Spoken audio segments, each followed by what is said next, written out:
Hej, jeg skal lave en fremlæggelse af den artikel, der hedder I en eksklusionslejr, som er fra Dagbladet Politikken fra den 25.3.2006, og den er skrevet af journalisterne Kirsten Thorup og Thomas Broberg. Og så analysen. Genre, det er en reportage af typen New Journalism. Altså journalisterne optræder som øjenvidner, som beskriver virkeligheden, sådan som de opfatter den, og som de ser den. Det er en subjektiv fortæller, altså, og deres troværdighed retfærdiggøres af synliggørelsen af den fortællende jeg. Det er holdningsbredt journalistik. Opbygningen, altså det starter med, at de kommer til det her ugasfri miljø, og meget uimødekommende miljø, hvor at først indledningen, det er så et negativt betonet uddrag fra artiklen, som ligesom sætter scenen, eller hvad man kan sige, der ligesom beskriver, hvad det er, man forsøger at beskrive. Så kommer vi til en beskrivelse af omgivelserne, som er sådan meget detaljeret, og igen negativt betonet. Det første, de møder, det er de der ugasfri, uimødekommende vagter, som ikke engang har et sted til dem, hvor de kan sidde ned og vente. Så møder de så ham, Ahmed, der er en person på tålt ophold det her sted, som virker meget medkommende, og det gør hans familie. Så får vi en fortælling om deres baggrundshistorie, altså hvad der ligger til grund for, at de er kommet til Danmark, hvorfor de er her. Og derefter så får vi så beskrevet de foranstaltninger, der er sat i værk for at få dem til at forlade Danmark igen. Altså det er simpelthen at besværliggøre deres liv. Det er det der med at de er begrænset adgang til lægehjælp, og de må ikke få skolegang, og de må ikke arbejde og sådan noget. Og så til sidst, så vender de så tilbage til Danmark igen, så det er sådan en hjem ude hjem fortælling-agtig.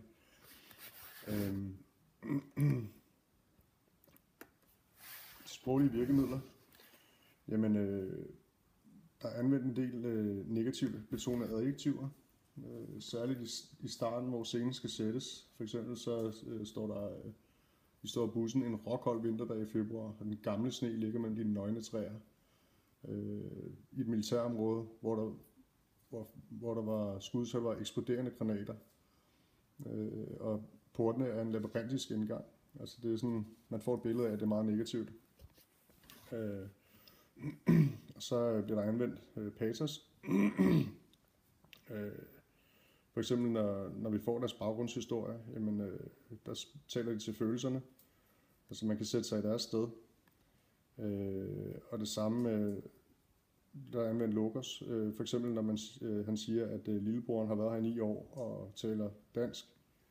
Og det samme gør søsteren, som også har lært dansk, men man har pludselig bare stoppet deres undervisning, fordi de skal alligevel ikke være her. Og det samme, når på et sted, der er i forbindelse med de her foranstaltninger, der bliver lavet, for at få dem til at forlade landet, men der bliver de kaldt ind for at blive sådan, troet til at skrive under på, at de vil samarbejde i forhold til deres hjemsendelse. Men som der står, så kan Ahmed jo ikke skrive under på sin egen dødsdom. Så bliver der anvendt gentagelsen. Det er negativt betonet udsnit fra teksten i indledningen. Det understreger lidt budskabet, eller sådan holdningen i teksten. Så bliver der anvendt negativt betonede metaforer. Ligesom jeg sagde før med en råkold vinterdag i februar, en gamle sne ligger mellem de nøgne træer, det høje pigtrådshegn, en labyrintisk indgang, og i familie, når de går mod bakken, passerer de anonyme administrationsbygninger, og lejren virker øde og mennesketom. Og det var ikke en metafor. De anonyme administrationsbygninger.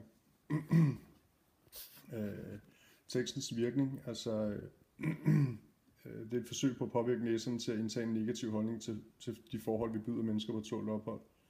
Altså man får det til at fremstå sådan rimelig meningsløst, at man har nogle mennesker siddende, som ikke får lov til at lave noget, og som egentlig godt kan sproget, i hvert fald deres børn. De sidder egentlig man behandler dem lidt som ja, ikke som mennesker, men for eksempel så bliver det sagt i starten, altså i indledningen, at der er noget uvildt over det indhegnede område med dets nummererede bygninger og barakker fyldt op med nummererede beboere.